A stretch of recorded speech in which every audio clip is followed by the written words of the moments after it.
Shalom Bapak Ibu dan saudara-saudara yang dikasihi Tuhan. Mari kita berakar, bertumbuh, dan menjadi dewasa dalam iman melalui belajar kebenaran firman Tuhan.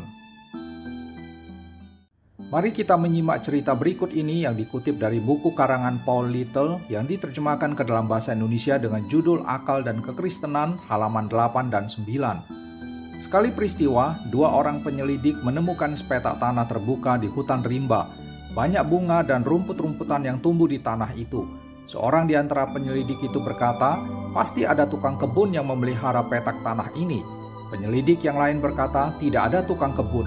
Terjadi perbedaan pendapat. Karena itu mereka mendirikan tenda di situ dan mulai mengadakan penyelidikan. Tetapi tidak ada seorang pun tukang kebun yang kelihatan. Lalu kata seorang dari kedua penyelidik itu, barangkali ia seorang tukang kebun yang tidak dapat dilihat. Karena itu mereka mendirikan pagar kawat berduri di sekeliling tanah itu. Pagar itu dialiri listrik dan dijaga oleh anjing-anjing penjaga. Walaupun demikian, tidak juga terdengar jeritan yang menandakan kekagetan seseorang yang menyentuh pagar beraliran listrik itu. Pagar duri itu tetap pada tempatnya dan tidak menyingkapkan rahasia dari pemanjat pagar yang tidak kelihatan itu. Anjing-anjing penjaga juga tidak pernah menyalak. Meskipun demikian, penyelidik yang beriman itu tetap tidak dapat diyakinkan oleh keadaan ini dan ia berkata, tetapi pasti ada tukang kebun di sini yang tidak terlihat dan yang tidak merasakan adanya kejutan-kejutan listrik, seorang tukang kebun yang secara rahasia telah memelihara kebun yang dicintainya ini. Akhirnya penyelidik yang skeptis itu putus asa dan berkata, apa yang masih tertinggal dari pernyataanmu yang mula-mula? Sebetulnya apakah bedanya tukang kebun yang kau sebut tukang kebun yang tidak dapat dilihat, tidak dapat disentuh dan yang selama-lamanya sukar dipahami dengan tukang kebun hayalan atau malah dengan tukang kebun yang tidak ada sama sekali? Pada dasarnya, cerita ini bertujuan untuk menunjukkan bahwa kepercayaan agamawi tentang keberadaan Tuhan sebagai figur ilahi adalah keyakinan yang kebenarannya patut diragukan.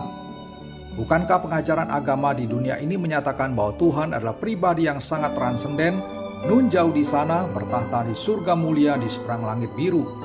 Tuhan tidak mungkin dapat dilihat secara visual oleh mata manusia, namun ia tetap ada.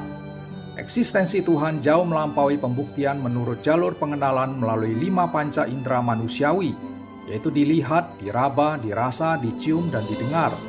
Jika demikian, bagaimana manusia bisa berkeyakinan kokoh bahwa Tuhan itu benar-benar ada? Bagaimana kita dapat percaya dengan tanpa keraguan sama sekali bahwa Tuhan yang adalah pribadi ilahi itu bukan gagasan imajinatif manusiawi belaka? Dalam iman Kristen, keraguan tentang keberadaan Tuhan sudah dilenyapkan oleh satu peristiwa historis yang sangat penting, yaitu peristiwa penjelmaan Allah menjadi manusia di dalam pribadi Yesus Kristus.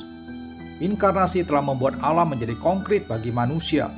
Rasul Yohanes mengatakan, pada mulanya adalah Firman. Firman itu bersama-sama dengan Allah dan Firman itu adalah Allah.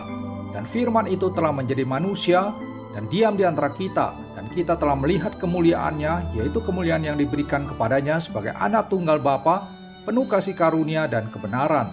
Yohanes 1 ayat 1 dan 14. Sebagai pribadi kedua dari Allah Tritunggal yang menjelma menjadi manusia, Yesus Kristus secara eksplisit mengungkapkan bahwa Allah bukanlah konsep khayalan religius. Inkarnasi membuktikan bahwa Tuhan itu sama sekali bukan ide ilahi yang abstrak, melainkan pribadi ilahi yang nyata. Ia adalah pencipta, sumber kehidupan dan keselamatan manusia berdosa. Dengan menjelma menjadi manusia sejati, Tuhan Yesus menyatakan bahwa keberadaan dirinya terbuka terhadap pembuktian secara empiris melalui pengenalan manusiawi lewat 5 panca indera. Kristus adalah figur Allah manusia yang dapat dilihat, didengar, diraba, dan disaksikan seperti yang ditegaskan oleh Rasul Yohanes dalam surat 1 Yohanes 1 ayat 1. Inilah intisari dari Natal yang sesungguhnya. Ada Allah yang berkenan hidup di antara umat manusia demi untuk kebaikan dan keselamatan kita. Sebab itu, setiap kali kita merayakan Natal, kiranya hati kita bisa senantiasa bersuka cita karena memahami makna penting yang melekat pada peristiwa inkarnasi Allah menjadi manusia tersebut. Dengan kehadiran Kristus, Allah yang bersifat transenden, yang begitu jauh di luar jangkauan manusia sudah menjadi imanen, demikian dekat dengan kita. Melalui keberadaan Tuhan Yesus, Allah yang semula bersifat invisible atau tidak terlihat sudah disingkapkan secara real. Ini sesuai dengan kebenaran yang tertulis dalam Yohanes 1 ayat 18 bahwa tidak seorang pun yang pernah melihat Allah, tetapi anak tunggal Allah yang ada di pangkuan Bapa, dialah yang menyatakannya. Perayaan Natal seharusnya mengingatkan kita bahwa Allah yang kita sembah dan imani adalah Allah yang hidup, Allah yang benar, pribadi konkret yang telah mengasihi kita secara nyata di dalam dan melalui Yesus Kristus.